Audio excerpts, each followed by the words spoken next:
Então, hoje eu quero focar principalmente na parte de modelagem de dados, tá, pessoal?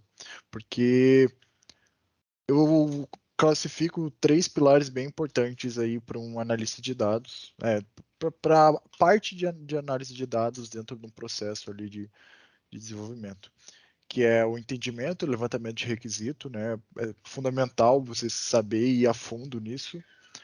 O técnico, que é a parte de modelagem, o que são os modelos, como eles funcionam, o que são fatos, o que são dimensões, né? Como que eu delimito cada um, e justamente a transcrição ali, que é do técnico para o negócio e do negócio para o técnico, né?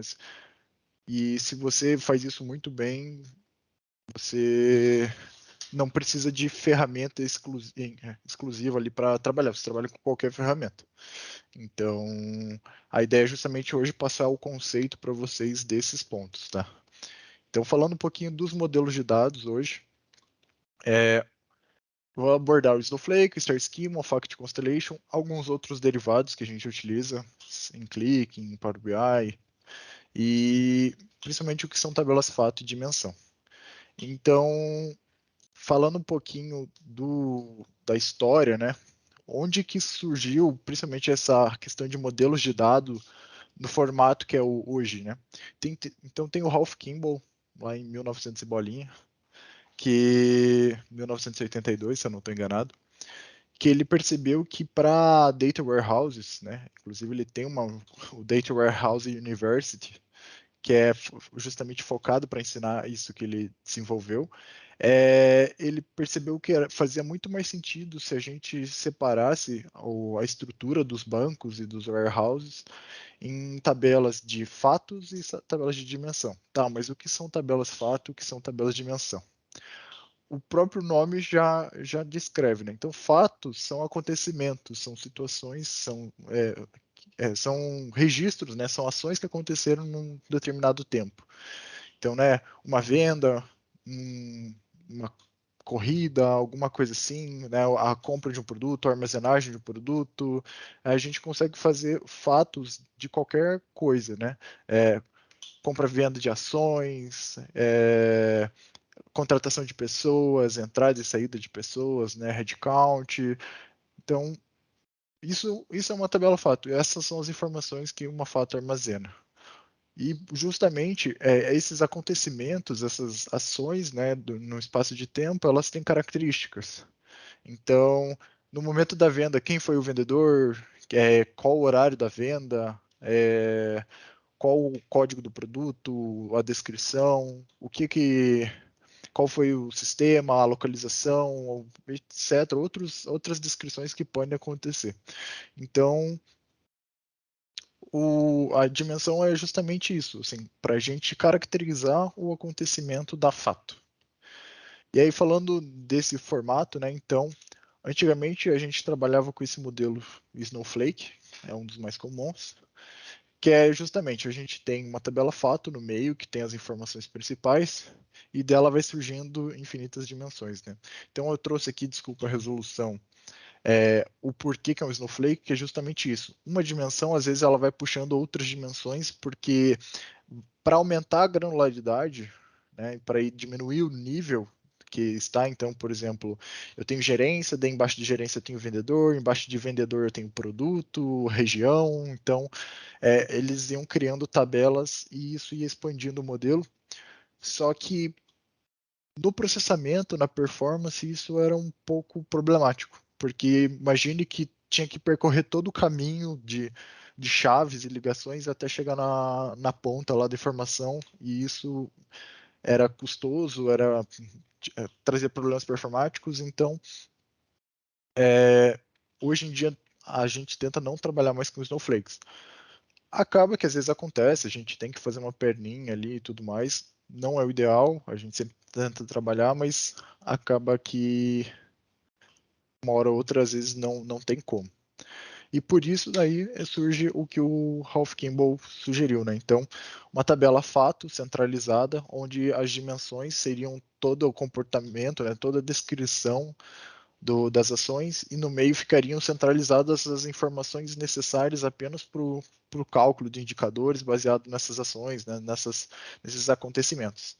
Então, como eu falei, valor de venda, quantidade do produto na venda, quantidade do produto em estoque, quantidade de pessoas contratadas, demitidas, né, realocadas, etc. Né, tudo que vocês podem imaginar aí de valor.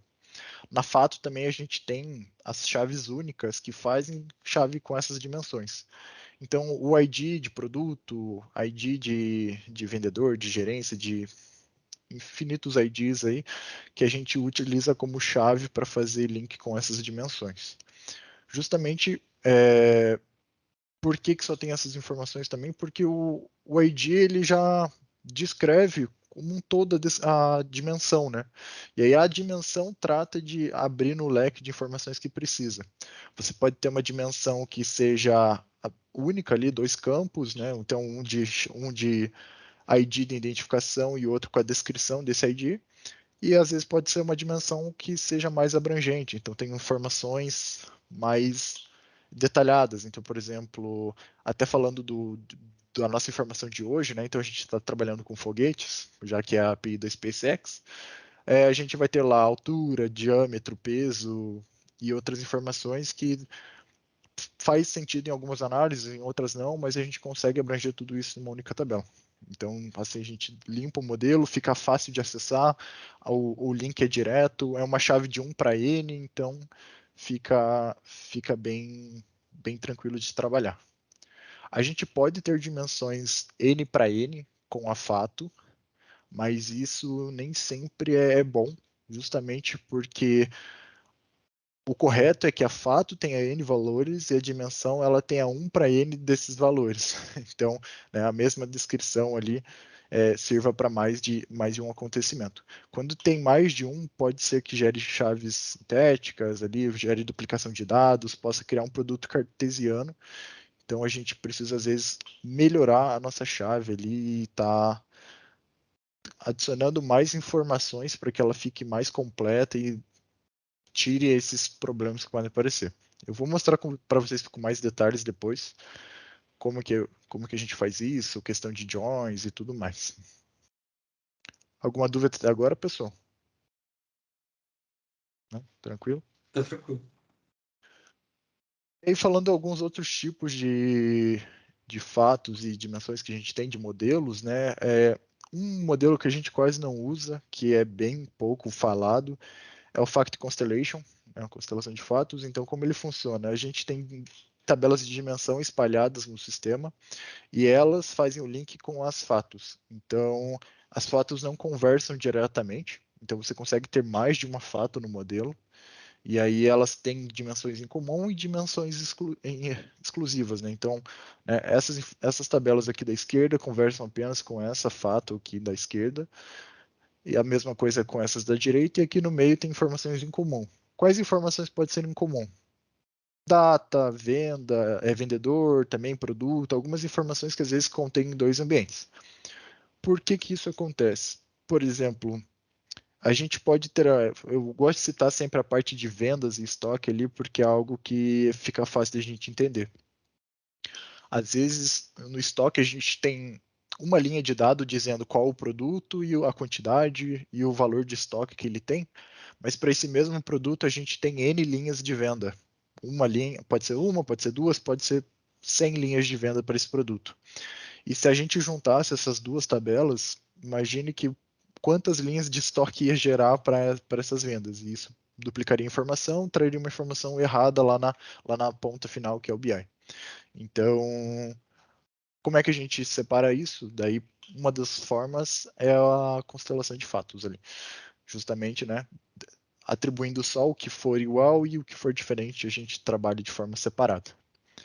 Ah, Bruno, mas no Power BI eu consigo trabalhar modelos separados, né? Eu não preciso juntar obrigatoriamente. Tudo bem, tem ferramentas que realmente permitem isso, né? Assim como tem a referência à célula no Excel e tudo mais. Mas aqui a gente está pensando na abordagem de modelagem de dados como um warehouse mesmo, que é a forma mais performática para o ambiente, né? Para a arquitetura como um todo. mesmo quando a gente está trabalhando com ferramentas que têm essa possibilidade, o ideal é a gente unificar o modelo de uma forma única, porque... Nossa, foi bem redundante agora. É bom deixar o modelo de uma forma única para que os filtros e tudo que você aplique na visualização funcione de maneira sincronizada.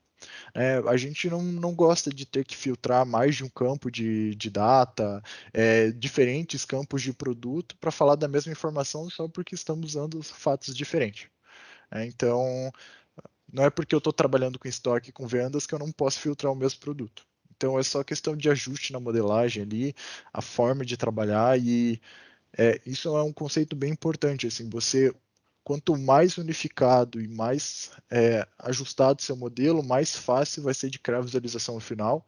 Isso também vai impactar na experiência do usuário na hora de utilizar, sem contar o ganho de espaço e tudo ali do X e Y que você ganha com isso. Então também já é bom sempre pensar na ponta final, como que você vai utilizar essa informação, como você vai ler essa informação. E aproveitando até a Fact Constellation, a gente tem outras derivações, que por exemplo é a Link Table. A Link Table é um processo que a gente usa bastante no Click, que também trata de múltiplos fatos e múltiplas dimensões que elas podem se relacionar ou não. No geral, a gente faz isso, né, nesse mesmo caso que eu falei, de vendas e estoque, mas para outras razões também. Por exemplo, aqui a gente tem uma tabela de reclamações relacionada a vendas. Elas se relacionam parcialmente, né, por conta do produto reclamado, mas as vendas não necessariamente são atreladas às reclamações, né? Então, como que funciona a Link Table? Na hora de a gente construir o modelo, o Click ele possui uma interface de ETL dentro dele através do script. A gente concatena todas as informações que são iguais entre as fatos e depois gera chaves que sejam únicas, né, para as dimensões ali e para as fatos. E como as informações foram concatenadas, onde for igual vai fazer a chave, onde for diferente não vai impactar os dados. A gente pode até às vezes excluir essas informações onde for diferente, colocando um nulo, colocando um vazio, para evitar ainda mais que tenha esse problema. Mas só de não fazer a chave já resolveria. E aí essa resultante dessa concatenação é essa link table aqui no meio, que é uma tabela de chaves, exclusiva de chaves.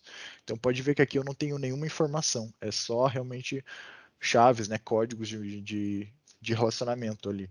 Aqui é só questão de nomenclatura, mas é a chave do material com a dimensão material. Beleza? E falando agora um pouquinho de modelagem. Então, a ideia hoje é justamente mostrar para vocês como um analista olha os dados, né, pega as informações e monta uma consulta em SQL, como que é a estruturação ali do código, como que eu trabalho os joins, como eu crio views para serem consumidas dentro do banco, já pensando lá nos indicadores que eu quero construir no final. Então, o ponto que eu queria mostrar aqui, também desculpa a qualidade da imagem, são os joins. Eu vejo bastante dificuldade do pessoal em joins, principalmente quando a gente está falando do inner e do outer join. Então, os principais, né, são o left, o right e o inner. E como é que eles funcionam, né? Então, eu tenho uma tabela com as informações principais ali e eu quero levar alguns atributos dessa tabela, de outra tabela para juntar numa única estrutura, né? Então, eu posso juntar as tabelas por uma chave e passar apenas esses campos para a tabela de cima. Eu vou mostrar para vocês com mais calma depois, ali na hora que eu estiver mostrando o código mesmo.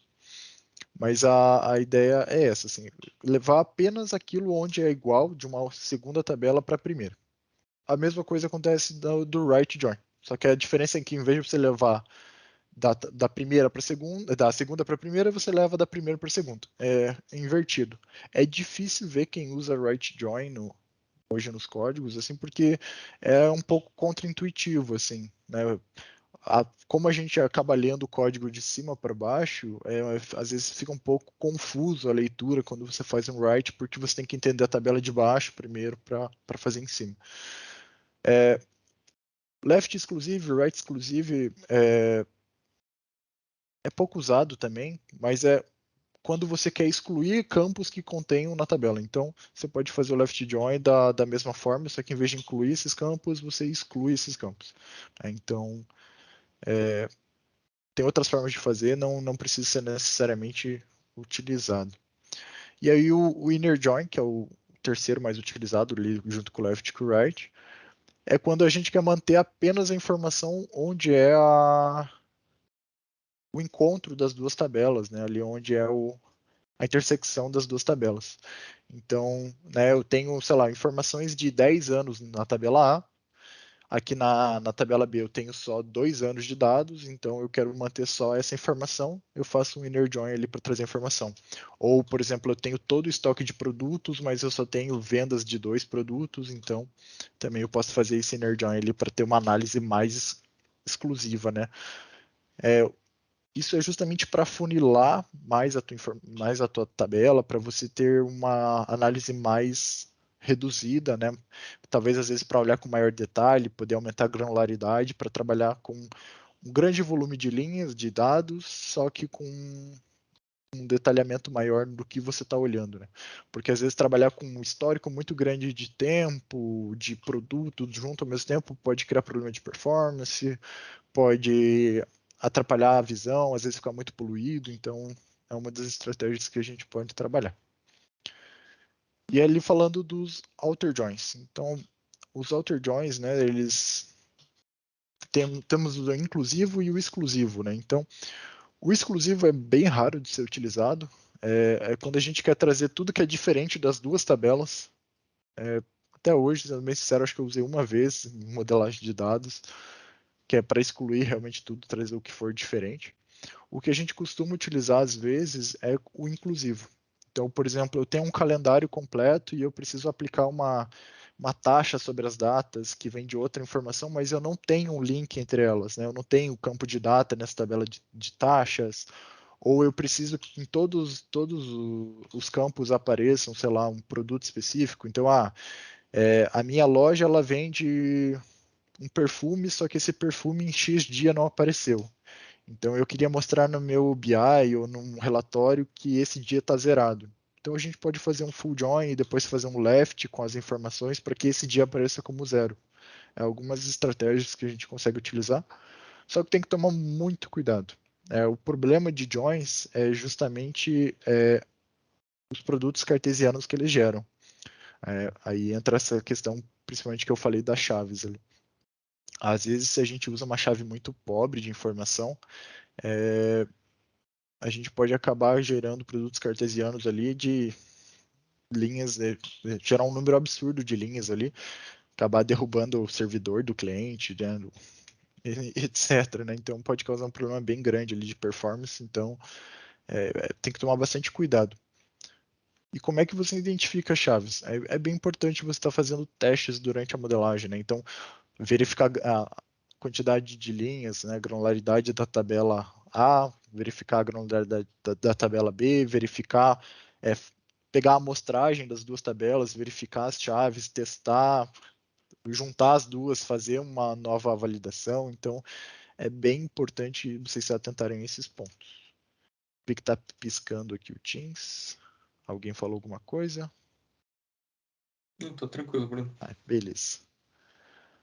Até aqui tranquilo, pessoal? Tranquilo. Estou falando muito rápido, perdão. Então, vamos para a parte prática. Então, usando o trabalho lá que o Leandro fez, que o Matheus fez, eu fiz aqui os selects principais, então a gente tem algumas tabelas aqui no banco. Então, aqui eu estou usando o TheBeaver. E dentro dele, eu quis mostrar para vocês tipo, todas as colunas que a gente tem de informação nos dois selects aqui, tanto de lançamentos quanto foguetes. E aí eu precisei identificar quais são minhas informações de fato, quais são minhas informações de dimensão. Então eu comecei a passar campo a campo, né, vendo uma amostra. Então, eu posso gerar aqui, como é um PostgRE, um select menor. Então, posso ver aqui embaixo, por exemplo, colocar um limite, por exemplo, de 10 linhas e rodar para verificar mais ou menos o que vem a informação para mim. Então, eu tenho um código ali, que é o flight number, que me diz o número de registros dentro da tabela, e aí a partir disso também tem mission name, né, qual foi a data de lançamento, o ano, daí tem vários tipos de data aqui, entre outras informações, né? Então eu fui analisando cada um e a partir disso eu cheguei na uma fato consolidado. Então, aqui a ideia justamente foi separar as informações, como eu falei para vocês ali, de acontecimentos. Então, da minha primeira tabela, né, de lançamentos aqui, eu fui extraindo as informações principais. Então, código de lançamento, ID de missão, ID de foguete, qual que é a plataforma que foi lançado.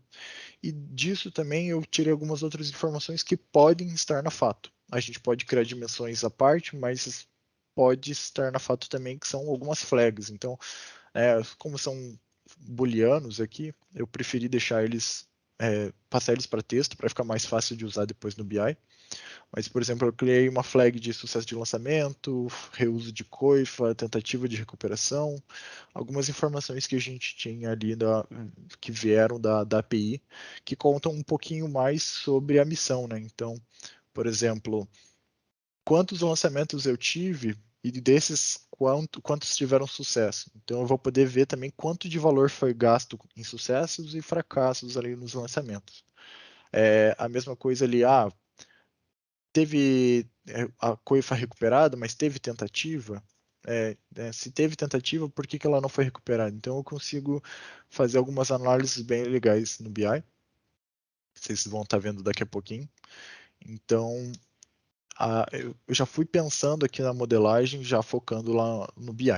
Então, as informações que a gente tinha aqui no, no select principal, né, na ingestão dos dados lá da API, era muita informação, mas nem tudo eu conseguiria utilizar para gerar indicadores. Então, a gente tem que tomar bastante cuidado com isso. Precisa levar toda a informação, se eu não vou conseguir gerar um indicador, uma análise interessante com eles, às vezes vai só ficar consumindo espaço, né, processamento sem uso. Então, eu me atentei a bastante isso. Tem algumas informações aqui, por exemplo, alguns links no final da tabela, deixa eu pegar aqui, relacionado à Wikipédia, falando sobre os payloads, né? Então, algumas informações que não são tão relevantes para análise. Eu poderia ter pego mais campos também, mas a ideia foi realmente mostrar para vocês qual afunilando ali como eu faria. Então, eu peguei as informações gerais, como eu falei, ID, código, missão, criei esses booleanos também, que vão gerar uma análise interessante. E aí eu verifiquei que tinham dois campos bem legais da tabela de lançamentos, mas não tinham nenhuma informação de valor. Então, eu precisei recorrer a uma tabela de foguetes. Então, da tabela de lançamentos, informações de indicador mesmo, né? Eu consegui trazer a quantidade de tempo de falha no lançamento. Então, quando o foguete ele é lançado, quanto tempo ele demorou para apresentar alguma falha, seja uma explosão, alguma coisa, ou apenas um mau funcionamento, e a que altitude ele falhou, né? Para a gente ver onde foi esse problema. E aí, para trazer essa parte de valor realmente, né, tanto de valor gasto, custo ali, quanto também percentual de sucesso, eu verifiquei que no Select, ali na tabela de foguetes, a gente tinha essa informação. Então, por mais que seja uma informação, vocês vão verificar aqui na estrutura, que trata mais sobre dimensão mesmo, mais características do foguete, ainda tem algumas informações aqui que a gente consegue usar como fato. Então, por exemplo, aqui nos foguetes a gente tem, né, o ID do foguete, se ele está ativo, quantos estágios ele é feito, quantos propulsores, qual que é o tipo de motor, qual que é o tipo de combustível utilizado, tem todo um detalhamento aqui, nome do foguete, qual que é o tipo dele, qual que é a empresa que desenvolve, em que país ele se encontra ou foi feito. Então, tem bastante informação, mas aí para a gente tem essas duas informações bem legais, que é o custo por lançamento e a taxa de sucesso. Então, sabendo dessa informação, eu fiz um left join junto com a tabela aqui de lançamentos. Então, é só o left join, o nome da tabela, e aí aqui eu precisei usar a chave. Nesse caso, a chave era bem simples, era o Rocket ID. Então, como que eu identifiquei isso? Eu rodei as duas tabelas, mesma coisa. Essa tabela de foguetes eu não preciso limitar, porque ela só tem 4 registros, justamente por ser uma dimensão, ela é reduzida. E aí eu verifiquei que o Rocket ID, que na verdade não é aquele primeiro ID, ele está aqui no fundo. Se olhar, é um dos últimos campos ali. Deixa eu puxar ele aqui para cima. É mais fácil. Ele é igual o Rocket ID que aparece nessa tabela aqui. Então, também está lá embaixo. Rocket ID.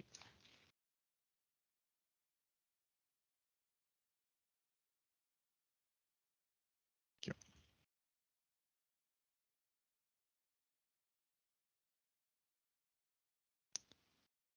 Então, fazendo alguns testes de mesa aqui dentro do Beaver, né, com uma volumetria reduzida, eu consegui verificar ali que as chaves são iguais, então por isso eu fiz uma chave simples. Caso tivesse mais alguma descrição, alguma coisa assim, a gente poderia estar adicionando mais cláusulas aqui à nossa chave, né? Dentro do BI, por exemplo, quem já trabalhou com clique, a gente precisa criar uma chave única que seja um campo que contenha todas as informações que vão fazer a chave. Dentro de um banco, a gente não precisa montar um campo único, né? A gente pode estar referenciando os vários campos no join. Então aqui eu poderia colocar infinitos ends, né? Ou até alguns ORs, para estar explicando ali, ó, quando for esse e esse ID, e essa informação, ou essa informação e essa informação, faz a chave. É legal de usar o end junto com o OR, às vezes numa condição inclusiva aqui, né? Então, se esse campo ou esse campo forem iguais, então a gente consegue fazer a chave. Nesse caso aqui, para vocês, realmente foi uma chave mais simples. E aí, com isso, eu trouxe a informação da tabela completa. E aí eu encontrei um outro problema. A gente tinha uma extração completa dos dados da API e tem lançamentos desde a época desde o ano de 2006. Só que para fazer uma análise com tantos anos de dados, ia ficar muito poluído o dashboard. Então, geralmente o que a gente propõe, né, para os clientes, para projetos em geral, é trabalhar com uma volumetria de dados mais reduzida, né, para os anos atuais. É muito difícil ver empresas que trabalham com 10 anos de dado na mesma análise. Aqui nesse caso aqui a gente está falando de 16 anos de dados, né? Então, ali sugere 3 anos ali, estendendo às vezes aos 5 anos, mas 10 anos é bem difícil, né? As coisas mudam muito rápido, então é difícil fazer uma análise com datas tão antigas, assim, né? Falando de dados, 5 anos é um dado bem antigo já, então a gente tenta sempre sugerir essa redução. E aí tem duas formas de a gente fazer isso, né? Eu poderia vir aqui e fazer um where, filtrando bem hardcode, né? Então, maior, igual. Então, eu posso pegar aqui 2022 menos 5, fazer algumas coisas bem porcas, ou colocar direto um ano específico. Mas imagine que a gente teria o mesmo problema daqui a alguns anos de voltar e ter que fazer um ajuste nessa view para sempre estar atualizando ela e trazendo dados mais atualizados. Como é que a gente resolve isso? A gente pode criar uma variável ou colocar algumas funções, né? Today, menos 5, né? Fazer um extract here from today now. E algumas coisas assim. Só que também não é legal.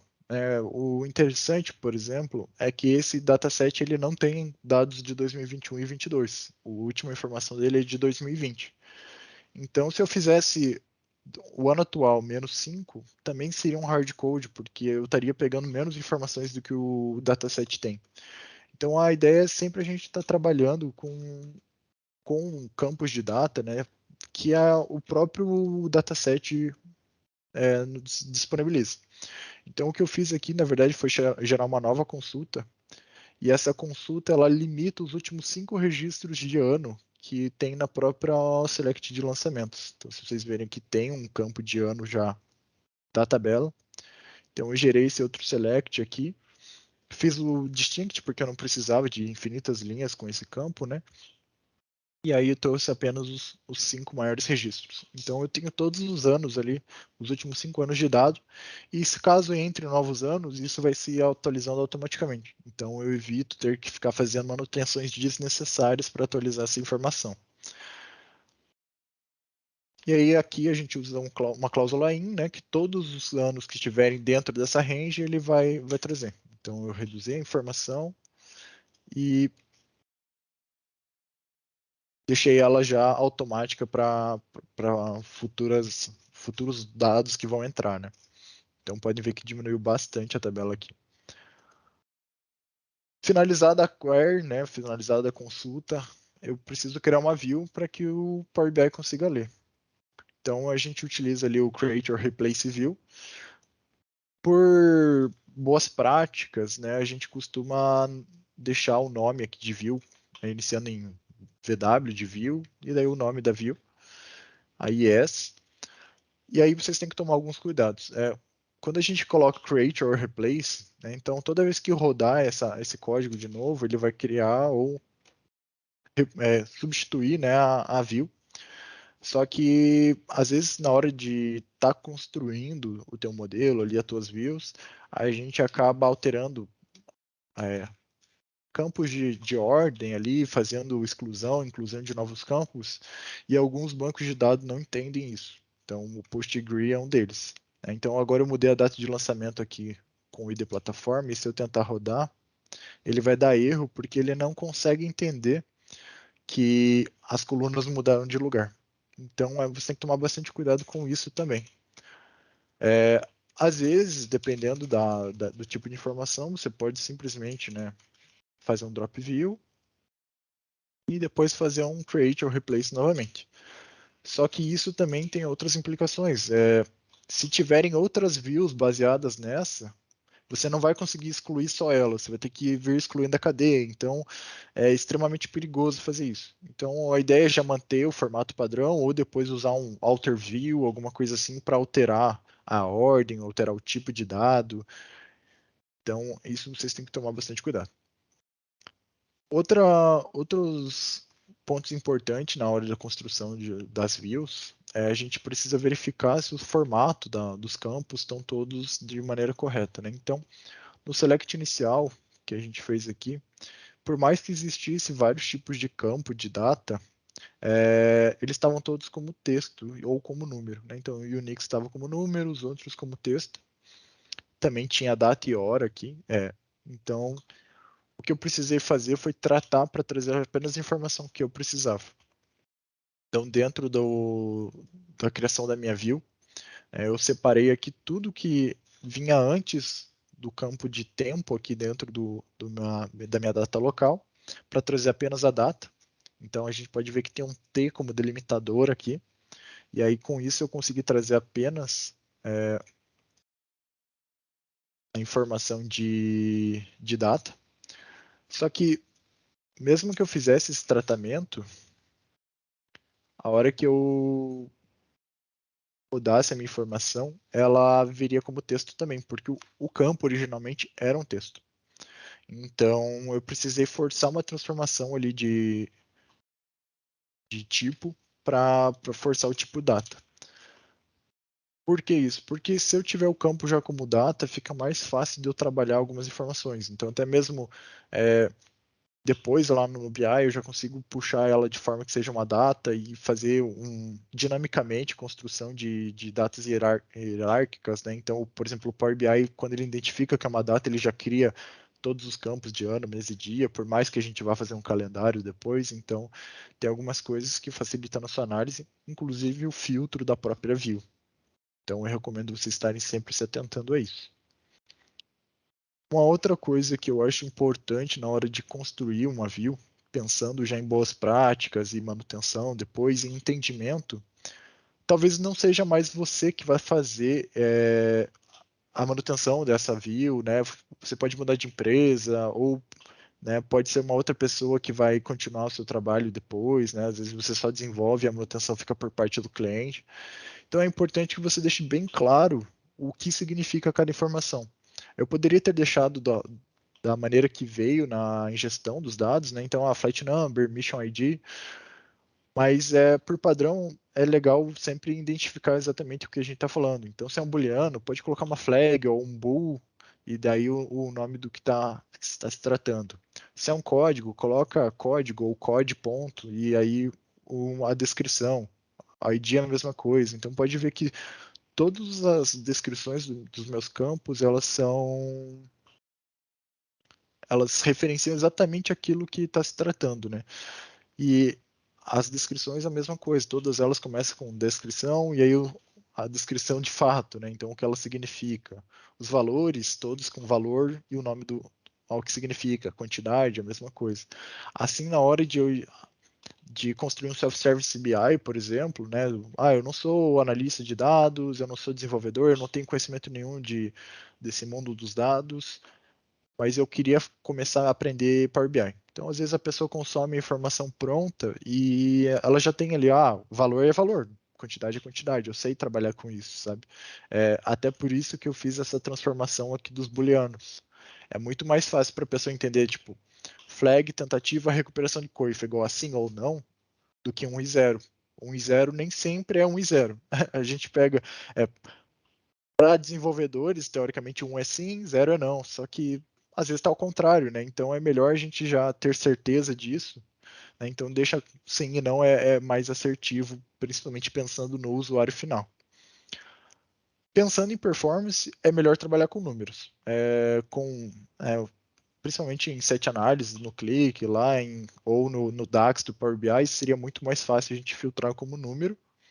Só que pensando ali em entendimento, em facilidade de manutenção, de usabilidade, o texto faz mais sentido.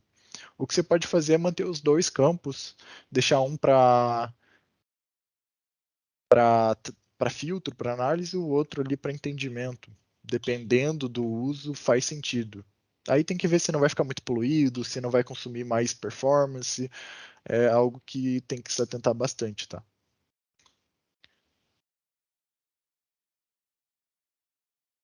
E aí, falando um pouquinho dos joins ainda, então aqui eu utilizei, como eu falei para vocês, um where com uma outra query embaixo, mas eu poderia muito bem ter feito um inner join também, né? Então, como eu tinha mostrado para vocês, o inner join ele é a intersecção das duas tabelas, onde as informações são iguais.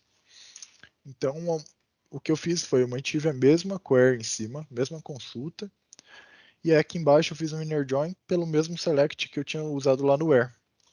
E aí eu digo que na minha chave o ano de uma tabela tem que ser igual ao ano da outra.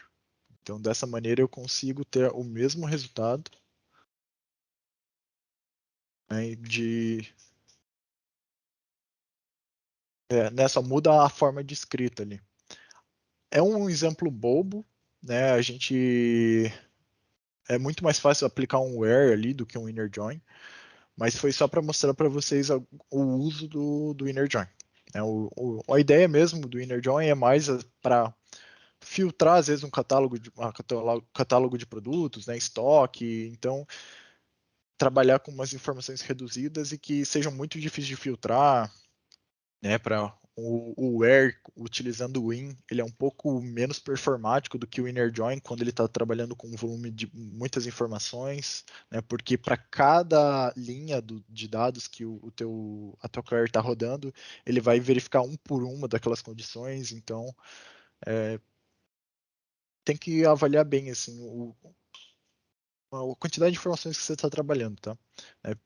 Lembrando que o win do SQL seria 2, 3 registros e assim por diante. Então, tem que ver o que atende melhor ali na hora de desenvolver. E aí falando, né, a gente tem a nossa fato aqui construída já, então como eu falei, né, trouxe os códigos, os valores, agora eu preciso descrever tudo isso. Então, utilizando as mesmas informações, eu comecei a construir as dimensões do modelo. Então, a gente tem aqui a admissão, pode falar. Bruno, acho que antes de ir para a dimensão, o Sabino colocou uma dúvida aqui no chat em relação a views materializadas. Não sei se consegue. Views materializadas, como assim, sabendo? Desculpa.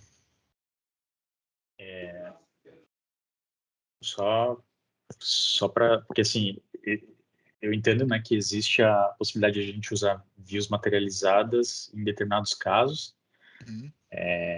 que aí seria basicamente a gente renderizar, né, processar como se fosse uma tabela.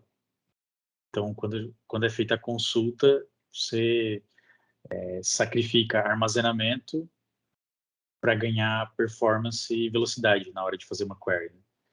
Mas eu só queria entender, tipo, do teu ponto de vista, se faz sentido usar em alguns casos ou não, o que motiva fazer isso em determinadas situações, assim. Mas Entendi. para comentar um pouco, né? Porque, no caso, quando você tem uma view materializada, aí tem que cuidar, porque você não vai ter o dado atualizado naquele momento que você faz a query, né? Porque Uhum. essa que é a vantagem de ter a view, porém, você ganha mais velocidade na hora de realizar as queries, né? Mas Entendi só a tua para pergunta. comentar um pouquinho. Esse ponto que você levantou é bem importante.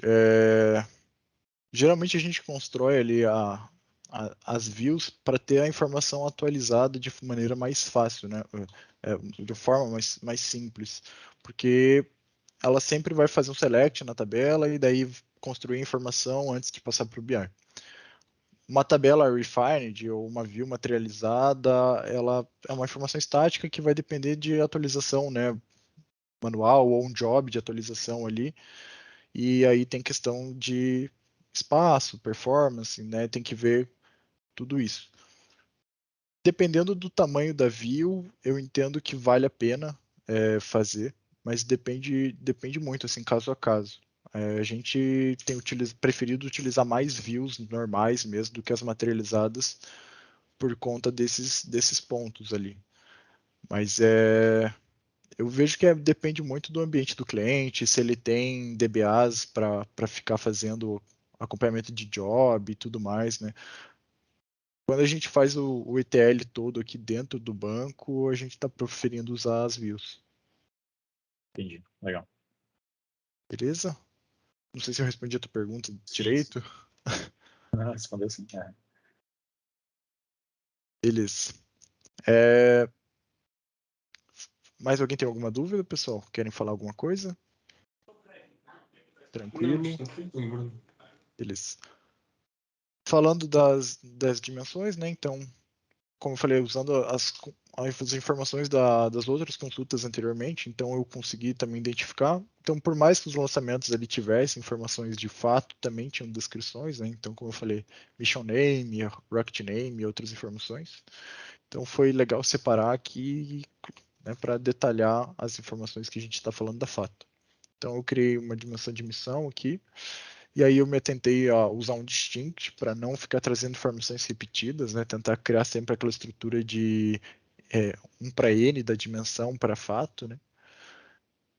A mesma coisa com a plataforma e com a dimensão de foguete. Aí, como eu falei, né, às vezes a dimensão ela vai ser reduzida, vai ter uma granularidade menor, que é o caso de missões aqui, que é um ID de missão para uma descrição, para um detalhamento, ou, por exemplo, o foguete aqui que ele vai ter altura, diâmetro e outras informações ali e começa a aumentar a granularidade da informação. Beleza? Vou passar para o Power BI então. E aí, com tudo isso pronto, né? Então a gente tem as views construídas aqui, a gente entra no Power BI.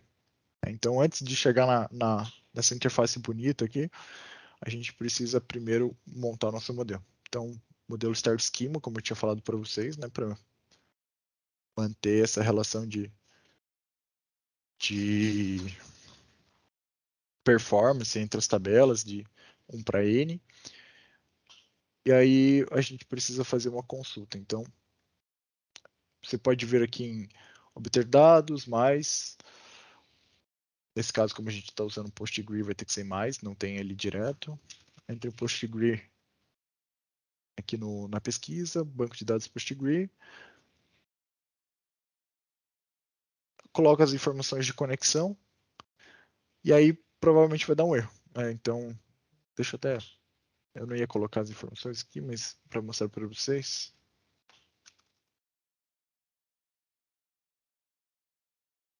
Que depois já fica salvo no vídeo. Aqui na colinha.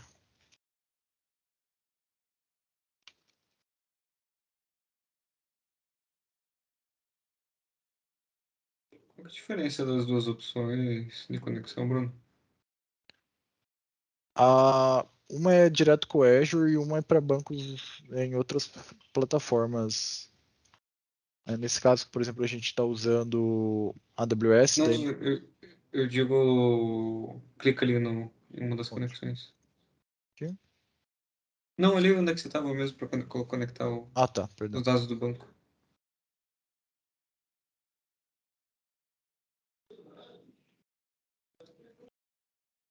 Você Do diz aqui? importar e direct query. Ah, sim, perdão. Então, quando a gente usa o importar aqui dentro do Power BI, ele faz uma cópia dos dados do banco para o Power BI. Fica armazenado dentro do modelo. O Direct Query, ele faz como se fosse uma view no banco, né? Então, ele fica puxando a informação em tempo real do banco para o Power BI. Aí a gente tem toda uma questão de performance, tanto de servidor, né, de banco, quanto do Power BI. Então, dependendo da volumetria, isso é possível de fazer e também da estruturação do modelo ali. Granularidade menor, trabalhar com informações, né, resumidas, daí tem como utilizar o Direct Query. Geralmente o pessoal usa importar por justamente não precisar ficar acessando o banco todo momento, porque, né, o banco geralmente ele tem mais pessoas utilizando, né, então não dá para ficar fazendo consulta a todo momento sem impactar o acesso geral. É perigoso até ficar derrubando o banco por excesso de conexões. É questão de custo também, né? Acessando o cloud, a gente pode ficar gerando custo. Eles têm um tempo de cache ali, mas depois desse tempo vai gerar uma nova consulta, um novo valor, então é importante tomar esse cuidado. Aqui em opções avançadas a gente pode colocar um tempo limite de comando em minutos, né? Passar já uma instrução SQL para ele fazer já uma conexão direta com o banco. Mas a ideia é que é mesmo criar a conexão com o servidor. Aqui, como eu já gerei, não vai dar o erro, mas o que eu queria mostrar para vocês é quando vocês gerarem uma conexão, por exemplo, com a AWS via Power BI, como são empresas diferentes, né, Amazon versus Microsoft, vai dar um erro de certificado. Então, vocês têm que ver aqui em opções e configurações, configurações de fonte de dado, entrar na configuração da fonte de dado e editar permissões e remover a criptografia de conexões. Senão ele fica pedindo certificados de criptografia que não possui ali. Legal. Obrigadão, Bruno. De nada. Aí falando da consulta, né? Então a gente pode clicar em obter dados ou vir aqui em editar consulta, mostrar para vocês o Power Query. Então dentro do Power Query a gente vai ter aqui novas fontes e tudo mais. E como a gente já fez todo o ETL dentro do banco, eu não fiz nenhuma ETL aqui no Power Query. A gente pode vir aqui e alterar, incluir linhas, remover, adicionar colunas, dividir colunas, mesclar, né, fazer joins entre tabelas e tudo mais. Tem toda a transformação aqui. Só que eu não acho tão legal o ETL do Power BI. Então, eu acho mais interessante fazer o ETL fora. Principalmente se você já está trabalhando com o banco, já traz a informação mais limpa, deixa o Power BI só como ponta final realmente, né? O BI ele como só consumo de informação e construção de indicador. Então vocês vão ver que todas as conexões aqui foram feitas, mas não tem nenhum ETL depois ali para transformar as informações, criar novas colunas e tudo mais. Então aqui eu fui adicionando as tabelas um por um, dá um fechar e aplicar aqui.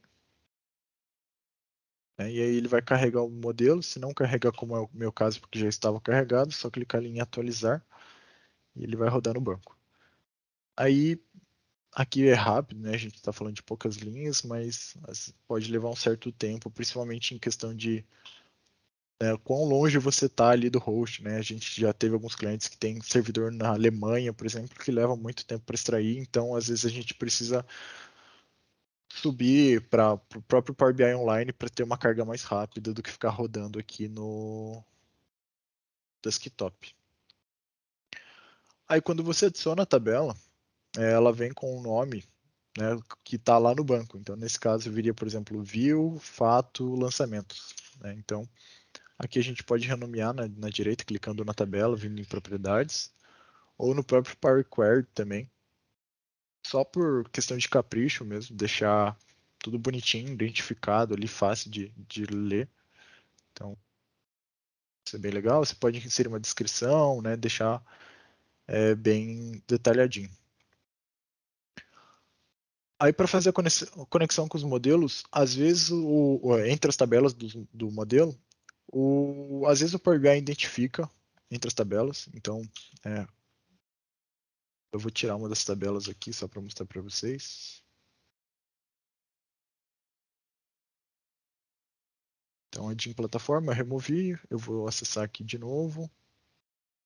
Vir aqui, view de plataforma. Você pode clicar em cima só para visualizar ela, ou já clicar direto aqui para fazer a escolha. Daí, clica em carregar.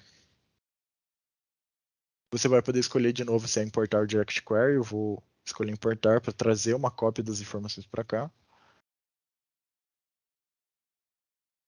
Então, e nesse caso, automaticamente ele já identificou a chave. Então, às vezes isso está certo, às vezes não. Às vezes ele pode pegar um campo errado como chave. O Power BI ele não usa o nome diretamente como chave. Nesse caso é um caso específico realmente. Então, por padrão, o que a gente faz é excluir essa chave aqui e aí depois vir e pegar corretamente a chave da fato, né, e ligar a dimensão. Aí a gente pode dar um duplo clique aqui e verificar se realmente a cardinalidade está certa, qual que é a direção de filtro, algumas outras informações, né? Aí fica destacado em cinza quais campos estão fazendo chave, então você consegue verificar bem certinho se as informações estão batendo. Feito ter um modelo inicial, a gente pode criar um calendário. É sempre importante ter um calendário mestre dentro do modelo, porque fica muito mais fácil você referenciar as suas análises né, ano, year to date, mês, né? Então, eu quero ver os dados do mês atual, né? Mês menos um, ano menos um. Então, através do calendário, tu fica usando diversos campos de data dentro da Fato, né? Então, por exemplo, aqui eu tenho data do lançamento, mas eu podia ter data lançamento, data volta foguete, data não sei o que. Então, é melhor a gente ter um campo único aqui, fazendo chave com calendário. E da mesma forma que eu deixei dinâmico lá no banco, na hora de criar uma coluna, uma tabela de calendário, é bem importante que você também se atente a isso. Então, né, a gente vem aqui na parte de dados do Power BI. Dá para fazer pelo Power Query também, mas acho que aqui é um pouco mais simples. Você pode ver que adicionar nova tabela. E aí, como que eu crio um calendário, né? Então, você dá o nome da tabela, aqui eu vou chamar de calendário 2, e o Power BI tem uma função bem simples chamada calendar, que ela já te ajuda bastante. E ele pede dois parâmetros, uma data de entrada, uma data de início, uma data de fim ali do teu calendário. Daria para vir e fazer um hardcode, né? Então, por exemplo, usar a função date aqui, eu quero desde janeiro de 2016 até a data de hoje, por exemplo. E criaria aqui o calendário. Mas isso não é legal porque já entra naquele mesmo problema de ter que ficar entrando aqui, alterando, né? Às vezes não faz mais sentido fazer uma análise tão longa desde 2016. Então, o ideal é a gente trabalhar igual tá lá no outro calendário. Então, eu vou excluir esse aqui só para não ficar no modelo. Dá para excluir aqui direita em excluir do modelo, ou você pode ver aqui na visualização de modelo, clicar aqui e excluir também. E ali, voltando no outro... Pode falar. Tem alguma maneira para a gente deixar meio que essa data de início, tipo, tanto lá no PostgreSQL, na SQL, quanto no Power BI, de uma maneira que reflita meio que no fluxo inteiro e que seja bem padronizado? Como assim, no fluxo inteiro? Se Como, diz por exemplo, Pode falar. Pode falar. Não, eu ia perguntar, tipo, o período... eu quero 5 anos, daí eu quero que reflita aqui e reflita lá. Alguma coisa assim? Isso. Uhum. Daria para passar uma tabela com esse parâmetro, né? Criar uma lá e aqui e fazer aí uma consulta para tanto colocar aqui na limitação quanto aqui no Power BI. O que eu vou mostrar aqui é que a gente limita aqui no banco e aqui ele verifica sempre pela menor e pela maior data.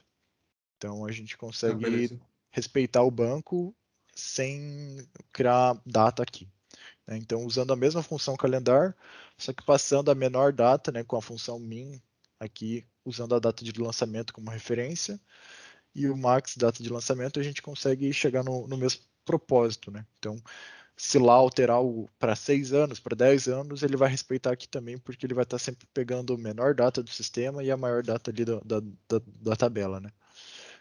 Então, você dá um OK da mesma maneira, ele vai gerar aqui toda a range de datas, e aí, em sequência, a gente pode criar os campos necessários, né? Então, aqui eu criei poucos, só ano, mês numérico e mês, mas você, dentro da tabela você pode adicionar uma nova coluna, né? E a partir dela criar outras informações. Então, por exemplo, o dia, né? Então, é o day. E aqui eu pego o calendário date como referência. E ele vai me trazer o dia, né? Referente à data num campo individual. Aí aqui eu criei um mês numérico e um mês normal porque eu queria mostrar as duas funções para vocês. Então, dentro do Power BI a gente tem a função month, que ele vai retornar o mês numérico baseado na data. E quando a gente quer trabalhar com o mês por extenso, né, eu preciso usar a função format, que ela formata a data, né? Então eu poderia ter colocado uma data completa aqui, por exemplo, y mês dia, ano mês dia, né? Posso colocar com ano com 2 dígitos, fazer adição de barra, de outras informações. Então, por exemplo, colocar dessa maneira assim, com o mês, né, reduzido ali. Nesse caso, como a gente precisa só da informação de mês, eu vou escolher ali para trazer a informação dessa maneira. E aí, da mesma forma, né, criando a tabela, a gente precisa criar a conexão. Então, da mesma maneira aqui, eu vou vir aqui, puxar a data de lançamento até a data ali. E aí eu crio uma chave. Depois eu consigo identificar aqui se deu certo a chave, se está na cardinalidade correta. Atualiza teus dados e aí estamos com o modelo montado. Bruno, mas tem uma tabela de medidas aqui. Eu já vou falar dela também. E aí aqui eu trouxe uma visão simples para vocês de alguns indicadores que a gente consegue criar ali com essa base.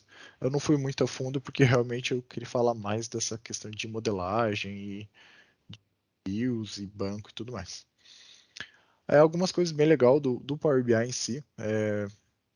As outras ferramentas também tem, mas o Power BI eu acho que fica mais interessante. É a possibilidade de usar um fundo personalizado dentro dele. Então, podem ver que eu criei uma imagenzinha ali da SpaceX, né? Eu fiz no próprio PowerPoint. Então, bem simples. E a gente pode ver aqui na tela principal, com nada clicado, formatar sua página do relatório aqui em visualizações, papel de parede, perdão, tela de fundo, que é só para ficar respeitando o contorno aqui. Você pode escolher a imagem, clicar em preencher e ela vai entrar aqui no fundo, né? Vai ficar por trás dos gráficos. Né? Se eu aumentar a transparência, vocês vão ver que some tudo isso. Então é uma forma bem legal ali de customizar e não precisa ficar criando um monte de objetos dentro do BI, ele não fica pesando também, então é uma maneira bem legal. Até, por exemplo, os ícones que estão aqui, eles são todos direto da imagem, né? Então, eu tenho um botão aqui por cima que move as telas, mas os ícones foram feitos externamente. Então, isso é um caprichozinho que dá para fazer no Power BI. Tem muita gente que, eu sou analista de dados, não. O importante é os dados, não é a beleza, mas um BI bonito também fica mais atrai mais os olhares, fica mais fácil de analisar, né? As informações ficam mais clean, então é importante você pensar nisso como um todo. Pode ver que tem toda uma lógica aqui, as informações estão legíveis, então é importante a gente se atentar a isso. Então, aqui eu trouxe para vocês duas telas. Então, uma tela de dashboard e uma de detalhamento. Geralmente é padrão nos BIs, uma maioria aí, ter uma relação, né? Tem um dashboard onde tem alguns gráficos principais e depois tem um detalhamento, porque o pessoal adora um relatório. Inclusive, tem gente que exporta relatório de BI para criar outros relatórios, então, outros BIs também. Então, é sempre legal disponibilizar isso para o usuário ali, para ele poder fazer algumas consultas, algumas validações mais a fundo. Às vezes o dashboard ele é mais gerencial, mas o analista ele precisa conseguir utilizar também. Então, é importante se atentar a isso. E aí aqui eu trouxe alguns cálculos, e aí entra justamente aquela tabela de medidas. A gente tem aqui um cálculo simples que eu fiz. Então, por exemplo, aqui a gente tem o custo de lançamento por ano no ano atual, que seria o ano máximo ali do dashboard, né? Ou só um somatório simples aqui para gerar de todo o período.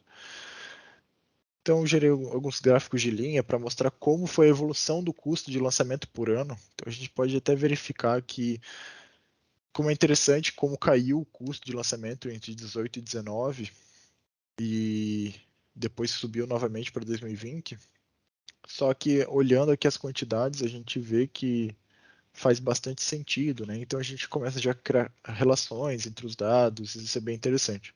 Mesma coisa aqui por foguete, né? Então, a gente consegue ver quanto foi o custo total de lançamento por foguete e se teve sucesso no lançamento. Então a gente já verifica que eles tiveram poucas falhas, né, porque o custo foi pequeno perto da quantidade de sucesso. Então tem um dos foguetes aqui que nem teve falhas. Então já te conta uma história aqui o dashboard, né?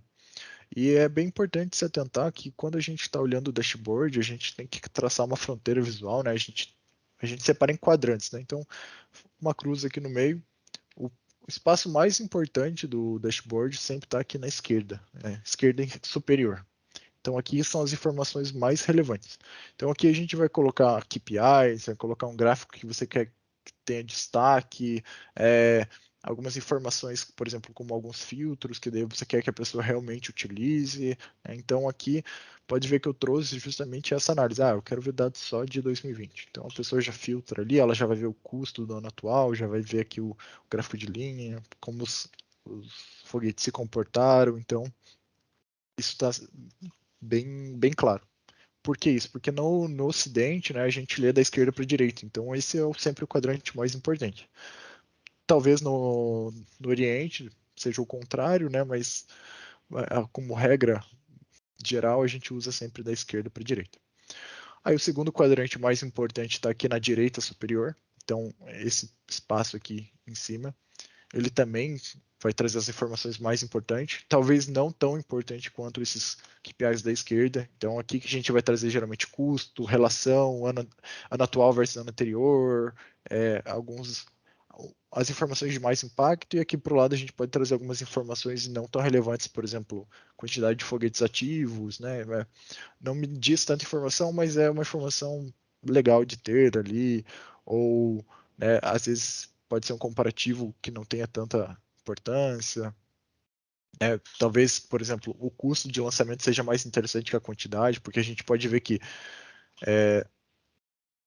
mesmo tendo 18 lançamentos aqui, a gente teve praticamente o mesmo custo de 13, então provavelmente foi um foguete mais caro que foi lançado, então nem sempre diz uma informação tão interessante, né? O indicador não traz uma análise tão profunda. E aí aqui na parte inferior, mesmo, seguindo a mesma lógica, né? Então a esquerda tem menos relevância ainda, e a parte direita a gente coloca as informações menos, com menor relevância de toda a análise. Então aqui às vezes a gente pode, em vez de criar uma outra tela, colocar um relatório reduzido, né? Colocar uma informação complementar ali que pode ajudar na análise, mas que não é fundamental. E aí, passando para a tela de detalhamento, na tela de detalhamento a gente tenta sempre adicionar as informações que complementam a análise da primeira tela.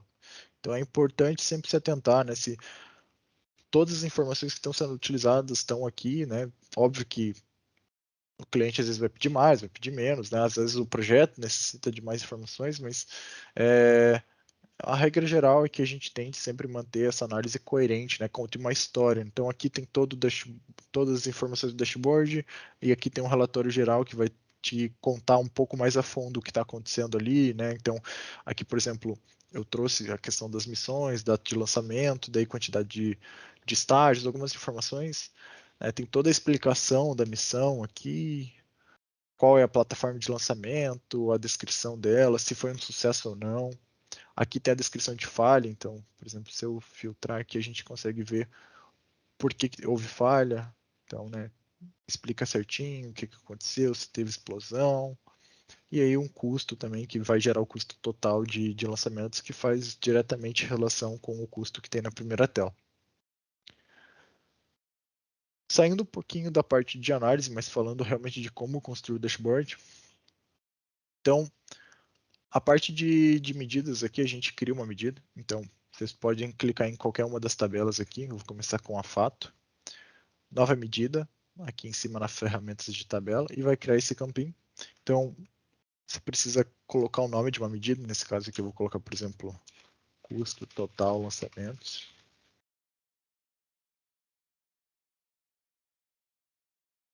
E aí, dentro dele, eu vou fazer a agregação dos meus valores. Ah, eu posso trazer só o meu campo de valor? Poder pode, tá? A gente pode, por exemplo, criar uma outra tela aqui,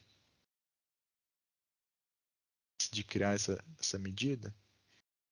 Então eu vou arrastar aqui um gráfico de barra, por exemplo. E aí dentro dele eu vou pegar aqui meu valor de lançamento, aí vou selecionar ele.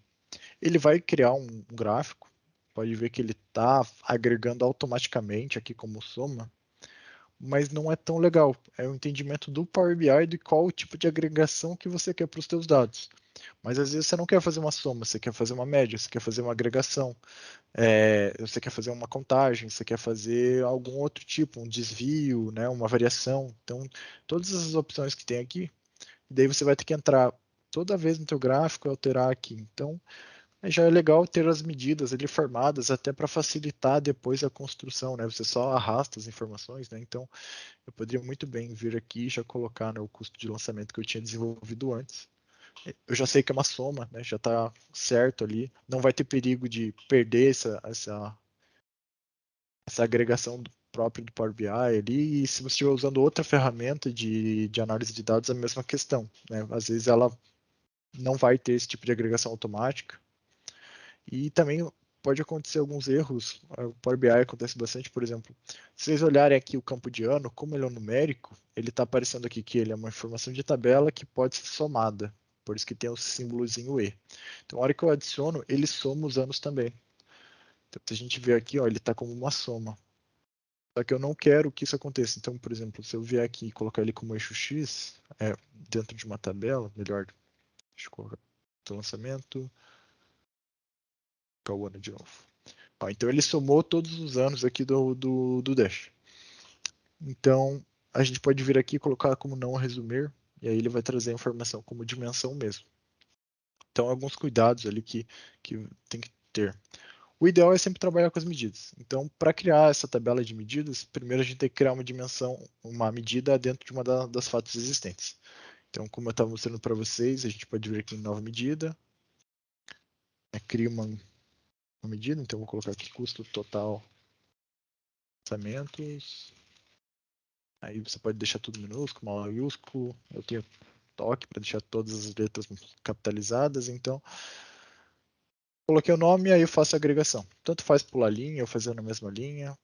Você pode fazer aqui. E aí coloca a função de agregação que você quer. Ou melhor, eu vou mudar aqui, ó. Média.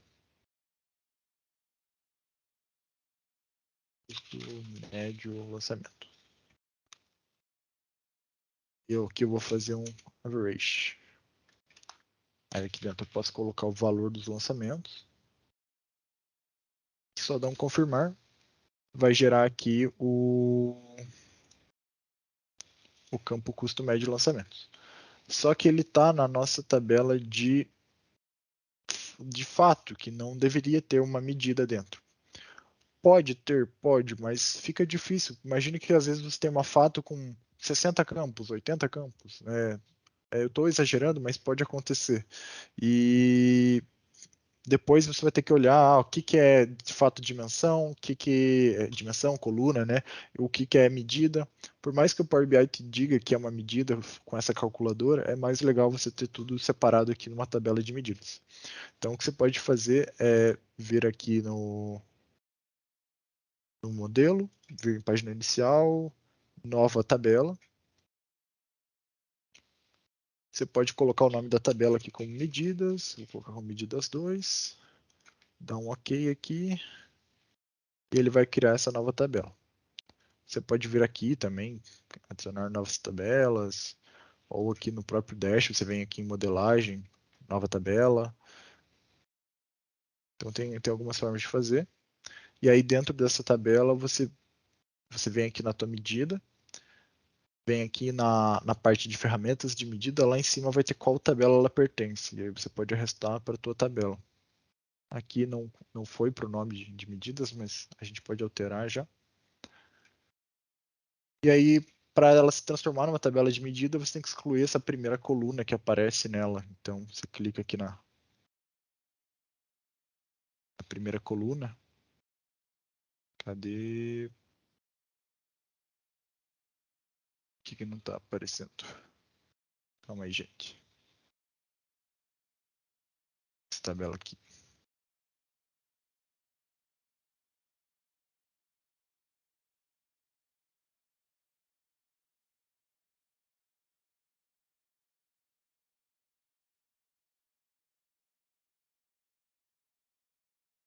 Tem uma coluna.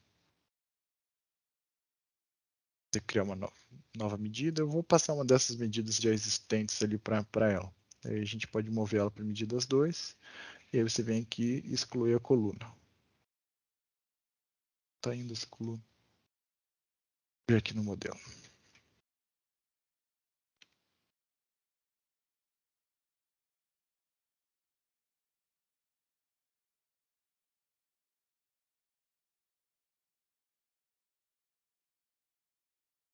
Não sei por que eu não estou conseguindo excluir essa coluna. Mas é assim, talvez seja porque eu já tenho uma tabela de medidas, não sei. Mas o Power BI ele interpreta que entende que é uma tabela de medidas e aí ele fica nesse formato aqui. Então ele separa com medidas aqui em cima e aí fica com esse símbolozinho até de calculadoras ali para mostrar que é uma tabela que só tem medidas. Então isso facilita bastante ali o desenvolvimento, manutenção, tudo como eu comentei. Alguma dúvida? Tranquilo? Tranquilo. Beleza. Falando um pouquinho das medidas, então, a gente não costuma trabalhar só com medidas simples, né? Então,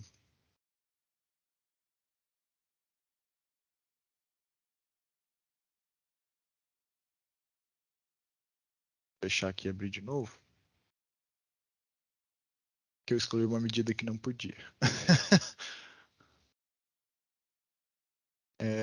A gente não costuma trabalhar com medidas simples, né? Então, não é só um sum de alguma coisa, né? Um count de alguma coisa. A gente sempre está filtrando essa medida, né?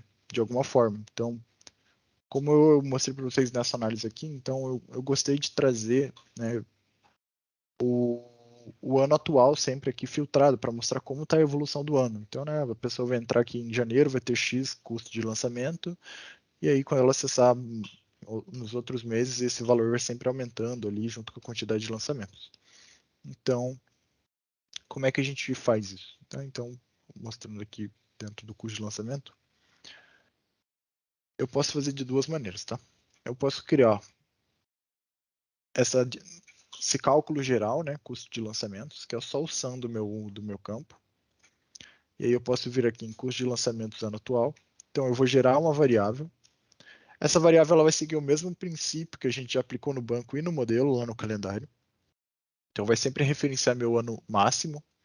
Eu poderia deixar aqui como um ano fixo, poderia, mas vai gerar aquela mesma questão que eu comentei de ter que entrar para alterar, porque as necessidades mudam, o tempo anda, né? Então a gente precisa já pensar nisso. Né? Toda vez que virar o ano, já pensou ter que voltar aqui para mudar o ano máximo. Então faz muito mais sentido referenciar sempre o max do calendário. Então para criar uma variável essa sentença aqui, né? Var, o nome da variável, e aí depois do igual, qual que é a declaração dela. Pode ser uma função, pode ser um texto, né? Poderia colocar assim. E aí, quando a gente está filtrando, a gente precisa usar a função calculate. Nesse caso aqui, como eu estou usando a variável, né, eu já usei uma função aqui em cima, o Power BI pede que eu dê o retorno, né, como se fosse lá na linguagem de programação, no Python, no C, que eu faço uma chamada da função e a função ela me retorna alguma coisa. Então eu estou retornando aqui dentro da medida o calculate, que ele pega justamente a agregação do valor e filtra, referencia as dimensões que eu vou passar aqui nos próximos, aqui na sequência da função. Então aqui eu apliquei, né, o sum do valor de lançamento, e aí aqui eu estou passando como parâmetros essa variável, né, para o campo ano. Então ele sempre vai puxar o ano máximo aqui na função. Então essa é uma das formas de fazer. E aí, da forma que eu comentei com vocês, né? A hora que eu filtrar, ele vai sempre pegar o ano máximo. Então, como está aplicando filtro, imagine que o modelo ficou reduzido ao ano de 2019, então só vai existir dados para esse ano. Então, por isso que ele filtra aqui em cima também. Ele não fica fixo. Se eu tivesse feito isso fixo, então...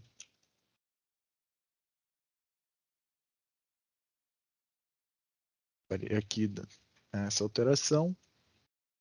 Eu filtraria o dash, mas aqui ficaria travado, sabe, não fica legal a análise, talvez a pessoa não entenda, acha até que está errado, porque ela vai ver um valor aqui embaixo, que em cima vai ver outro. Então, é bem legal a gente deixar isso aqui dinâmico. E já que a gente tem esse custo de lançamentos, a gente também pode referenciar ele. Então, em vez de fazer um sum aqui dentro do cálculo, eu posso usar aquela mesma medida. Então, podem ver que aparece aqui a medida, né, uma calculadorazinha, e aí eu faço o calculate em cima daquela própria medida. Então a gente pode ir fazendo um inception ali de medidas, né, uma dentro da outra. Ao mesmo tempo que é bom, porque você reaproveita código, pode ser um problema para manutenção caso seja muito extenso. Né? Eu tenho margem, né? Eu vou medir margem, então eu preciso calcular vendas, calcular frete, calcular não sei o que, imposto, comissão, somar tudo, aí depois fazer uma divisão. Então, se a gente vai referenciando várias vezes ali, pode ficar um pouco ruim. Então, depende muito de caso a caso. Principalmente quando está trabalhando com funções que já tem algum filtro, é legal já referenciar, porque senão você vai ter que levar esse mesmo variável, vai ter que construir essa variável lá de novo, vai ter que construir os filtros de novo, fazer um novo calculate. Então, tem que se avaliar, assim, caso a caso. Aqui eu poderia fazer maior, igual que o ano que eu tô filtrando, né? Então, poderia diminuir aqui, fazer o V ano anterior, né?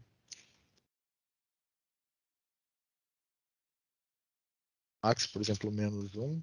Então, ele sempre vai pegar o último ano e trai 1, e daí a gente usa isso aqui. Então, ele vai trazer sempre o cálculo dos últimos 2 anos. Então, dá para ir brincando. Eu poderia criar uma variável de mês aqui também, e aí verificar, fazendo um year to date, então né, usa o filtro do ano e aí usa também o filtro de mês. Então dá para fazer vários filtros aqui, que é também algo que eu faço aqui na quantidade de foguetes. Então aqui a gente tem um indicador de quantidade de foguetes ativos. Então aqui eu uso duas condições, tanto a de ano, podem ver que eu repito aqui a variável, quanto o filtro da flag foguete ativo igual assim. Então aqui que eu comentei que seria mais fácil, até na leitura, né? Para quem está desenvolvendo, para quem for desenvolver, né? Fica mais tranquilo de ler.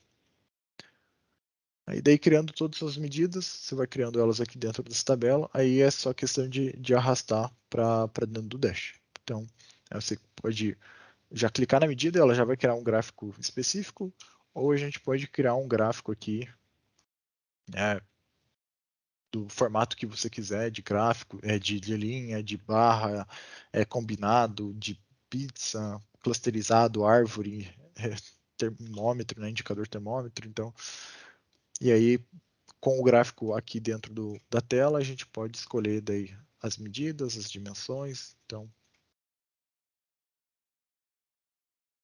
fica bem fácil de trabalhar. Você consegue alterar o tipo de gráfico facilmente aqui dentro do BI. E aí, com o gráfico montado, a gente consegue pegar uma outra informação aqui.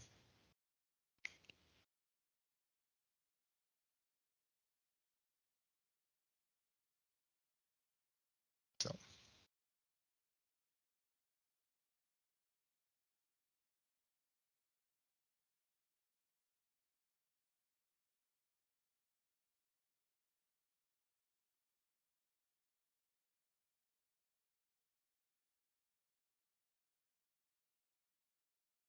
isso aqui, melhor.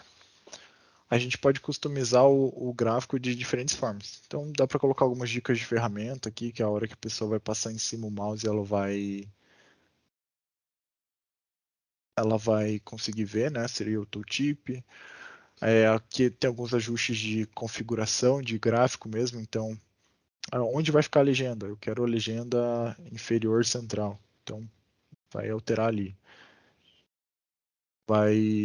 Você pode excluir a legenda, tirar, você pode colocar o título, né? Os rótulos a mesma coisa, inclusive fonte do rótulo, se ele vai ficar negrito ou não, o tamanho, então é legal no Power BI que tem bastante customização. O clique não tem tanto, o Tableau tem mais ou menos, então você vai ter que olhar em cada ferramenta, falando aqui do Power BI, ele tem essas funções. É legal que, por exemplo, aqui a gente está trabalhando em bilhões, e aqui eu posso colocar ele obrigatoriamente para mostrar nesse formato, ou deixar automático do jeito que está. E também colocar em formato de moeda, então clicando em cima da medida, a gente pode escolher aqui qual que é o formato, se vai ser número, se vai ser porcentagem, científico. Aqui eu escolhi moeda, né? Eu posso clicar só em símbolo, em cima do símbolo, e aí ele tira ou adiciona. Aqui eu coloquei como dólar, mas a gente tem moedas do mundo todo. O real brasileiro está aqui como português Brasil. Então dá para brincar bastante nessa questão de customização, de cores, né? Tem bastante coisa que dá para fazer rotacional, gráfico. E um ponto legal é a gente acaba às vezes trazendo por conta do banco as informações sem acento, né? Sem cedilha. Então, por exemplo, o lançamento aqui fica lancamento, né? Recuperacão, missão sem tio, então que a gente pode estar vindo dentro dos gráficos alterando. Então aqui, em vez de trazer descrição foguete, eu posso renomear e trazer só foguete. Ou posso só remover isso aqui, então vir aqui em legenda, texto, título, remover.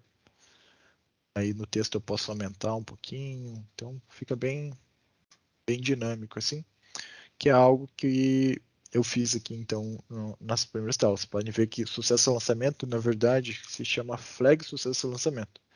Não precisa dizer que é uma flag, né? A gente já sabe que é sim ou não, então arrumei aqui para não ficar sem o cedilha, né? Então também são coisas bem importantes. Aí os filtros. Os filtros a gente cria da mesma maneira. Então a gente tem um objeto que é chamado segmentação de dados. Estou mostrando nessa tela aqui para vocês. Clica aqui na segmentação de dados e dentro dele a gente pode escolher qual campo. Então nesse caso aqui, por exemplo, o ano. E aí tem algumas opções. Nesse caso aqui ele veio como um slider, então a gente pode pegar um período dentro dele, né? De até. A gente pode alterar essa informação aqui nessa setinha aqui no canto. Então ele pode ser uma lista, tem esse formato aqui, pode deixar suspenso, como eu deixei, assim economiza espaço. E tem umas outras opções, entre, menor ou igual. Então aqui o slider só para um lado, né? Não mexe os dois. Então tem algumas opções bem legais. Se a gente usar um campo de data, né, então como eu falei para vocês, quando o Power BI entende que é um campo de data, ele cria uma hierarquia. Então vai criar esse campo aqui chamado Date Hierarchy, e dentro dele vai ter todos os campos, né, de data automático. Então tem até quarter, é bem interessante. E aí com ele dentro do filtro você consegue ter algumas outras análises. Ó. Então eu posso colocar entre, antes, né, aí usando data mesmo, não ano, nem dia, nem nada. E aqui também data relativa. Então no último uma semana, nos últimos meses, nos últimos anos, tempo tempo relativo também, que daí é quantidade de minutos e horas. Então é bem legal que dá para ter alguns filtros mais avançados ali relacionados à data. A mesma coisa acontece aqui na nossa Fato. Se a gente tiver aqui, Fato lançamento, Zona de Infoguete, ó, data primeiro lançamento tá assim também.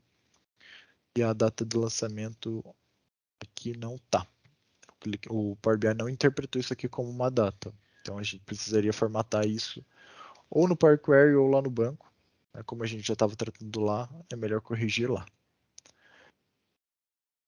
E aí, criando os filtros em uma tela, é legal que elas se aplicam à outra. Então, por exemplo, nesse caso aqui, como a gente está falando do detalhamento das informações da primeira tela, faz bastante sentido que os filtros que são aplicados em uma tela sejam aplicados à outra. Então, quando a gente cria aqui uma nova tela, né, a gente pode copiar a primeira. Nesse caso aqui, eu vou só copiar os filtros. Então, por exemplo, dar um Ctrl+C, Ctrl+V. E aí vai aparecer uma mensagem para mim, sincronizar os elementos visuais. Se eu clicar em não sincronizar, os filtros vão ficar cada um por si em cada tela. Se a gente sincronizar, então todo filtro feito na primeira tela vai valer para o segundo e vice-versa. Então isso é bem interessante ali. Pode ser que às vezes para algumas análises não seja, mas no geral é bem interessante manter tudo sincronizado. Algumas outras coisas legais de falar, por exemplo aqui, como eu falei, né, eu acho legal trazer às vezes alguns botões, algumas coisas, né, a gente pode até criar uma tela de filtros à parte, não vou mostrar isso por conta da complexidade, mas aqui a gente pode passar as telas, né, direto pelos botões, então facilita a usabilidade do usuário, até mesmo se ele tiver uma visão mobile, né, a gente pode criar algumas telas mobile em exibição, layout móvel. Então a gente pode criar uma visão aqui, então às vezes para facilitar a passagem ali de informação, dá para usar alguns botões. Então nesse caso eu trouxe a tela de fundo já com os botões e aqui em inserir a gente tem a opção de botões. Então a gente já tem alguns formatos específicos. No caso que eu coloquei aqui é em branco. Então você escolhe o botão e ele é uma caixinha assim. Né? Então no caso que eu criei ali, eu criei sem a borda. Então eu vou até excluir que eu já tinha ali. Então eu coloco mais ou menos aqui em cima do ícone.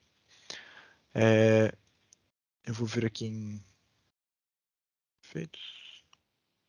Não. Estilo. Remover a borda só para ele ficar invisível. Né? A gente não quer que apareça. Para criar realmente essa questão de botão em cima do ícone ali. E aí dentro dele a gente tem essa opção de ação. Então tem vários tipos de ação. Indicador, de true. O nosso, que nós criamos aqui, é a navegação na página. Então ele pode apontar para uma página, nesse caso aqui vai ser a página de detalhamento. Então com isso, se eu clicar aqui, aqui na versão desktop vai ser Ctrl clique, Mas na versão publicada no Power BI Online vai ser só o clique normal. Então você clica ali e ele move a tela. Mesma coisa eu fiz aqui nessa outra tela, só que referenciando a tela de dashboard. Então eu consigo movimentar de uma forma bem simples ali entre páginas. Às vezes tem muitas páginas, ou por exemplo, quero manter um relatório escondido que a pessoa só vai abrir quando ela precisar. Então, em vez de criar uma tela toda de detalhamento, que vai estar sempre aparecendo, eu crio um botãozinho aqui que vai ser relacionado a esse gráfico, por exemplo. Tem algumas configurações ali, alguns layouts bem legais de ser feito. Bom, alguém tem alguma dúvida? Ponto. Eu acho que lá tá tranquilo, mano. O que eu tinha para passar era isso, então, pessoal. Por cima aí, abordando a parte básica do Power BI, um pouquinho de modelagem ali, boas práticas, né? Então, acredito que era isso. Não, foi bem legal, Bruno. Obrigado pela exposição aqui. Não sei se Leandro, Sabino, tem alguma dúvida, alguma coisa que ele comentar também. Tô tranquilo, hein? Bem legal, Bruno. Obrigado aí, cara. Legal. Pode conversar mais depois, mais a fundo, mostrar algumas outras funcionalidades ali, como eu falei, dá para explorar bastante. Eu trouxe um layout bem simples do Power BI para não consumir muito tempo, poder mostrar um pouquinho de tudo ali. Como tem pessoal de engenharia que às vezes precisa construir alguma coisinha ali para validar, pessoal de ciência, né? Então, Eu acho que foi muito bom, principalmente pro pessoal de engenharia. Acho que ciência acaba tendo um pouco mais de contato com dashboards de vez em quando, mas principalmente o pessoal de engenharia, principalmente o pessoal que está começando ali, é bom ter essa visão do resultado final, como é que uma coisa integra com a outra, como é que funcionam os filtros e tudo mais, até desde a visão do banco, porque a gente vê que às vezes é uma dificuldade que as pessoas têm de fazer essa parte da modelagem. sim. Pensando principalmente nesse papel que a gente tem agora de DPO, né, junto com o engenheiro de dados, eu acho que é bem importante ficar bem claro desde o início para o engenheiro onde o DPO quer chegar com aquele indicador, né? Qual que vai ser o uso daqueles dados, porque aí pode mudar totalmente a construção da tabela final ali, da view, né, dependendo da análise. Né?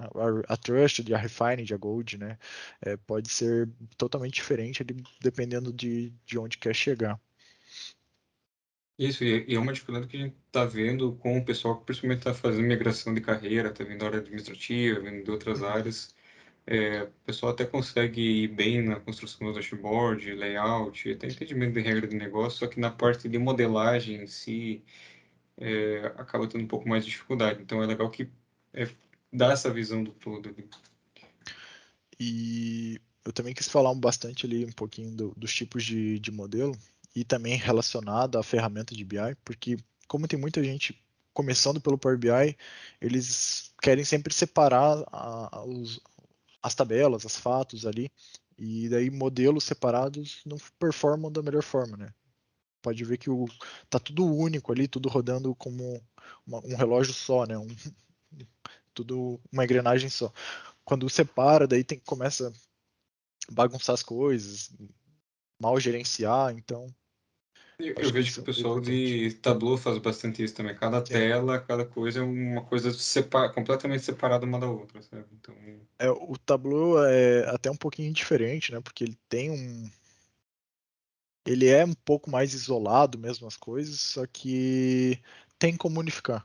É justamente isso que eu quis trazer, assim, porque não é porque é mais fácil que tem que ser feito daquela maneira. Às vezes é legal já pensar como um todo. Até é pela legal essa para as questão do duas coisas, né? self-service, né? Que o pessoal tanto falar, usuário self-service, mas só vai ser self-service se ele tiver informação boa para usar. Não, bem bacana. Obrigadão, Bruno. Obrigadão pela dedicação, por trazer esse tempo aqui para nós também. E, bom, encerramos o nosso seminário aqui, dando uma visão geral, tanto desde a engenharia até a ciência, agora finalizando com análise de dados, para realmente o pessoal ter uma boa noção aqui, o que que um faz, o que que o outro faz, porque até para cada um entender, porque a gente às vezes fala com... Adoro essa palminha, tem que chamar palminha. O pessoal, às vezes, a gente entrevista, daí fala, eu quero começar como analista e depois eu quero virar cientista, eu quero virar engenheiro, não sei o quê. E daí, quando a gente explica para eles, até nas entrevistas, qual que é a diferença, o pessoal vê, achei que era diferente, entende que é eles veem a análise de dados como uma porta de entrada para as outras, mas que não necessariamente é isso. Tá?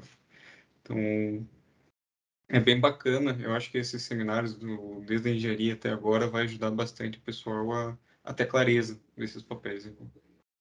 Obrigadão, Bruno, pela participação, pelo tempo, pela dedicação aqui. Tá? Estou à disposição. Parabéns, Precisando. Valeu.